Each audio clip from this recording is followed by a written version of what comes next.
So I'm here in Cambridge, that's King's College Chapel over there, which is probably the most famous bit of Cambridge. That's what you're picturing when you think of Cambridge. It's a beautiful sunny Saturday morning.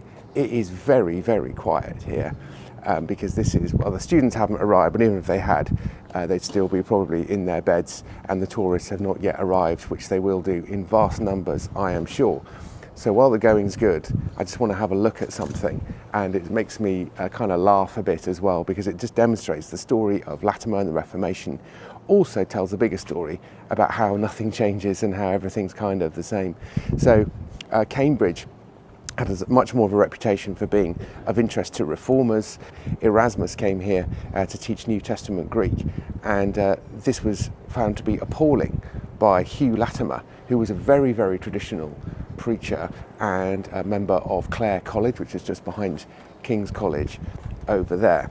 He thought that Greek was the language of heresy, and he had no time for this new learning. But of course, after 1517, new ideas started to spread. They were not allowed to read the writings of Martin Luther here. In fact, later, when Latimer was told, after he'd preached a reforming sermon, after he'd become one of the reformers, his bishop, the Bishop Nicholas West of Ely, a student of King's College, Cambridge, and he preached the sermon in the University Church, which is literally almost directly opposite. He said, "Oh, it'd be great for you to preach a sermon against Martin Luther."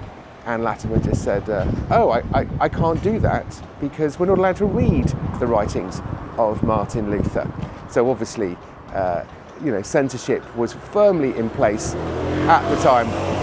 And so lots of people would have to get together and read it for themselves secretly. And the most famous place they did that is a place called the White Horse Tavern, which is unfortunately no longer still standing, but it is across the street over there.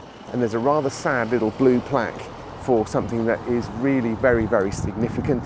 So if we just cross the road and go and have a look, Pembroke College is just down there. That's where Nicholas Ridley was, who was burned on the same day, along with Hugh Latimer. So if we have a look at this plaque here, the site of the White Horse Inn, known as Little Germany, where Cambridge scholars debated the works of Martin Luther in the early 16th century. So they had to do this kind of covertly in the back rooms. Thomas Cranmer was one of the people we think who did that. We don't really have any records, and it would be great if we had a list of who had a tankard behind the bar at the White Horse Inn, but we don't. It's sort of reached this quasi-mythical status. But I mean, on one level, they all knew each other because they all went to these colleges. In about 1500, there were 10 colleges in Cambridge. And so, and they were all going to be clergy of one sort or another, pretty much. And so in the later years, it will turn out that they all knew each other. So Gardiner, who became the Bishop of Winchester, a very powerful bishop, he was at Trinity Hall, which is just one beyond Clare College. You've got King's, you've got Clare, you've got Trinity Hall. It's all here. But anyway, the White Horse Inn is here. There's this sort of fairly modern building here, which by British standards is pretty hideous, but it'll do. But the thing that makes me laugh the most is the fact that nothing changes. And the evidence for that is, you're not allowed to read the writings of Martin Luther.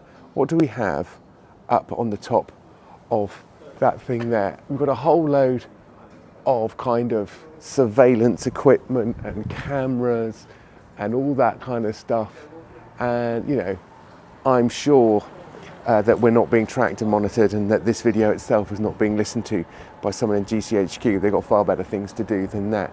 But it just kind of makes the point, isn't it, that when your people start getting hold of ideas and you can't control them, you don't know where they come from, you don't understand them, you don't know what they're speaking into, you need to clamp down fairly hard.